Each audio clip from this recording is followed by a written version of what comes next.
김경수 전 지사가 오늘 대선 출마를 선언을 했죠. 네. 그런데 사실 오늘 이 출마 그 선언문 전문을 쭉 읽어보면서 대단히 조금 실망했어요. 네. 그 영국하고 그 독일을 갔다 오면서 그쪽 선진 이론들, 정치 이론들은 많이 배워왔는지 모르겠는데 워낙 그 본인이 해외에 있는 동안에 우리가 어떠한 정치적인 역정을 통해서 민주당이 변했는지 부분들을 좀 잘 모르고 있는 것 같아요. 아직까지. 공백에 좀 느껴지는 네. 멘트들이 좀 있어요. 네. 대표적으로 이제 여기 보시면은 대통령 한 명이 앞장서고 국민들에게 쫓아오라고 해서는 만들 수 없는 나라다. 하나의 정당이 권력을 독점하고 일방적으로 밀어붙인다고 만들 수 있는 나라가 아니다. 네. 여기서 느껴지는 것은 전반적으로 우리는 착한 정당, 착한 정부가 돼야 된다. 우리는 윤석열하고는 좀 다르다. 네. 뭐 이런 그러니까 느낌이죠. 강한 지금 민주당의 당원들이 바라는 건 강한 정당과 강한 정부를 원하는 건데 지금 다시 도로 문재인, 김경수는 착한 정부, 착한 정당을 다시 문재인 정부로. 그래서 겸손한 권력이라고 겸손한 권력으로 강한 나라를 만들 수 없어요. 지금 저건 형용 모순이에요. 네.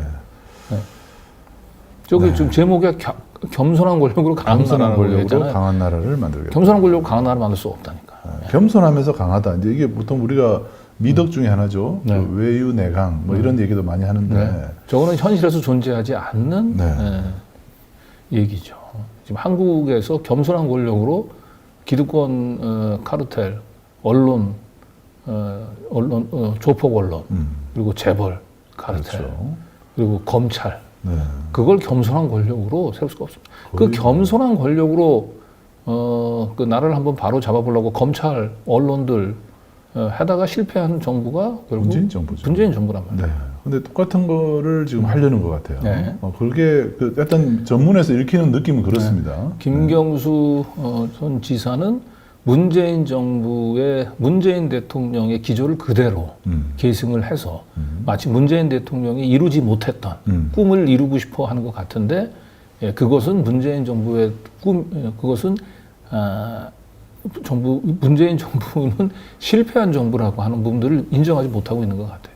오히려 윤석열 같은 그 문재인 정부 인사잖아요. 네. 윤석열 같은 돌연변이가 튀어나오는 그런 결과가 나타났죠.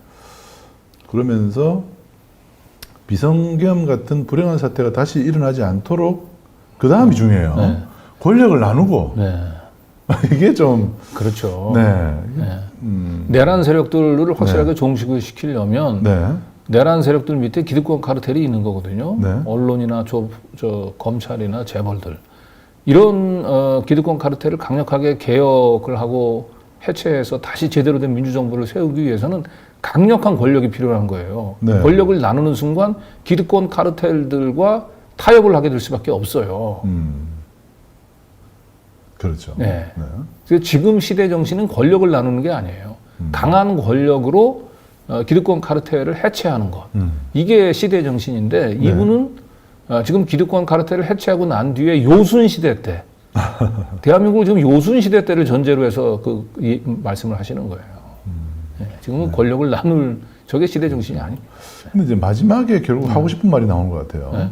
내란 종식의 완성은 개헌이다. 개헌이다. 내각제라는 표현은 좀 빠지긴 했지만. 그러네요. 그러니까 저게 권력을 나누는이라고 하는 표현에서 사실상 저것은 내각제를 염두에 둔 개헌이다라고 보여져요.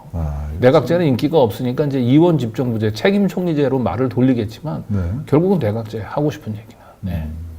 그러나 이제 워낙 비판이 거세니까 내각제 개헌을 하기 위해서는 국민의 힘이 내란 세력과 완전히 결별해야 된다라고 얘기하는데 저건 정말 나이브한 생각이죠. 국민의 힘이 그럴 리가 있습니까? 그럴 리가 있겠습니까? 지금 저기 조선일보에서도 기적이라고 얘기하잖아요. 일어나기 힘든 일이라고 지금 보고 있는 건데 윤석열 보유정당의 이름표를 달고 헌정질서 파괴 세력과 동거하면서 어떻게 개헌을 얘기할 수 있단 말입니까? 저 얘기는 맞긴 맞아요. 근데 저게 전체적으로는 지금 논리적으로 보게 되면 저 얘기가 맨 앞에 올라가야 된단 말이에요. 내란 세력, 완벽한 내란 세력, 내란 종식이 필요하고 내란 종식이 있기 전에는 개헌도 없다. 내란을 이 반성하지 않은 내란 세력하고는 그 어떤 타협도 없다. 이렇게 가야 되는데. 그렇죠. 예. 그 지금 합법상 국민의힘이 내란 세력하고 내란 세력 반성을 하면 타협을 해볼 수도 있다.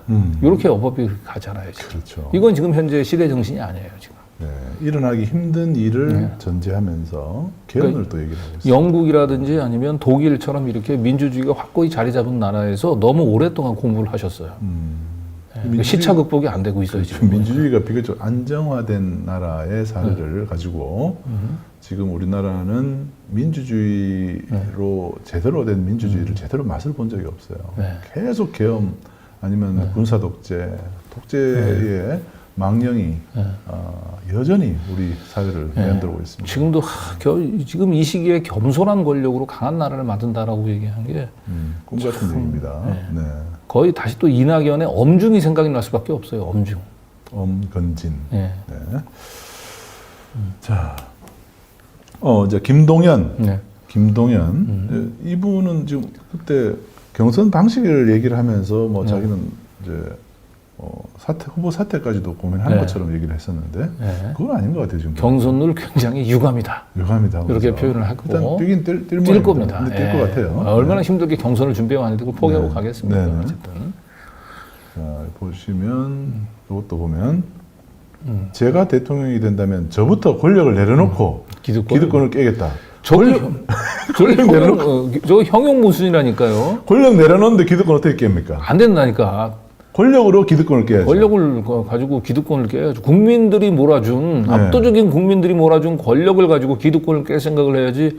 힘들게 국민들이 개혁하라고 그 대통령 권력도 주고 그다음에 180석 의석도 몰아줬는데 그 권력을 내려놓고 아무런 개헌도 못하고 거꾸로 이 내란 세력들한테 정권을 헌납한 게 문재인 정부예요. 권력을 내려놓고 무슨 개혁을 한단 말이에요. 약간 그런 것 같아요. 망치로 이제 바위를 부숴라고 망치를 줬는데 저는 망치라는 도구를 쓰지 않고 맨손으로 한번 바위를 부숴보겠습니다. 그런 얘기랑 비슷하게 들립니다. 그런 얘기죠. 네, 맨손으로 하다가 맨손에 피만 나겠죠. 네. 착한 정부, 착한 정당, 이 컴플렉스에서 빨리 벗어나야 되는데 지금 민주당이 망한 게 착하지 못해서 망한 게 아니거든요. 네. 강하지 못해서 그런 거예요. 강하지 못해서. 강해야 됩니다. 지금 우리 국민들은 윤석열 이 구속을 풀어주는 지기현 판사나 그 심우정 이런 판검사 이 사법 권력들하고도 당당하게 맞설 수 있는 강력한 권력을 원합니다. 네. 자, 어쨌든 뭐 김두관에 이어서 김동연, 김경수 이제 이 두 사람이 이제 출사표를 밝혔고 그 부산의 전재수 의원 같은 경우는 결국 불출마를 선언했습니다. 네. 그래서 민주당은 4파전으로 일단 결정이 됐어요. 네. 이재명 후보까지 포함을 해서. 그렇죠. 그래서 이건 사실상 1등은 정해져 있는 거나 다름이 없고요. 네. 나머지 3명도 사실은 본인들이 1등 할 생각으로 나온 건 아니거든요. 자, 그래서 중요한 건 이제 사람들의 관심은 이 3명 중에 누가 2등을 할까? 네. 이게 관심이 될 거예요. 이번 경선에서는. 왜냐하면 보통 이 경선에서 2등을 한 사람이 보통 차기 주자가 될 가능성이 높아요, 민주당에. 마치 문재인 대통령이 됐을 때 경선에서 이재명 돌풍이 일어났잖아요. 네. 그 당시 이제 안희정을 제치고 이재명 대표가 2등을 하면서 결국은 차기 주자가 올라왔잖아요. 그 생각보다 굉장히 많은 득표를 했었고, 그리고 문재인 대통령을 그 당시 문재인 후보를 굉장히 좀 간담을 좀 서늘케 했죠. 근데 지금 안타까운 것은 이 3명, 이재명 대표를 지만 이 3명이 뭔가 미래에 대한 희망을 불러일으킬 수 있는 분들이 없어요. 그래서 이 나머지 3명 중에서 누가 2등을 하더라도 차기 주자로 자리매김하기가 어려울 것 같다. 네. 이게 민주당의 큰 고민이에요, 사실은. 그래서 이 3분 말고 조금 더 좀 젊고 좀 참신한 누군가가 좀 나왔으면 어땠을까. 예. 너무 뻔한 레파토리입니다. 그래서 2등이 누가 되더라도 뭐 큰 기대가 안 되는 그런. 그리고 출사표가 보면 그 시대 정신을 지금 전혀 못 읽고 있어요. 지금 착하고 뭔가 기득권을 내려놓고 그런 게 마치 윤석열과는 차별화라고 생각하지만은 많은 국민들은 나이브하고 순진하다고 생각합니다. 네. 지금 우리나라의 이 정치 현실은 매우 엄혹합니다. 네. 이런 상황을 충분히 인지하고 있는 후보만이 대선 후보로 나와서 경쟁력이 있을 겁니다. 네.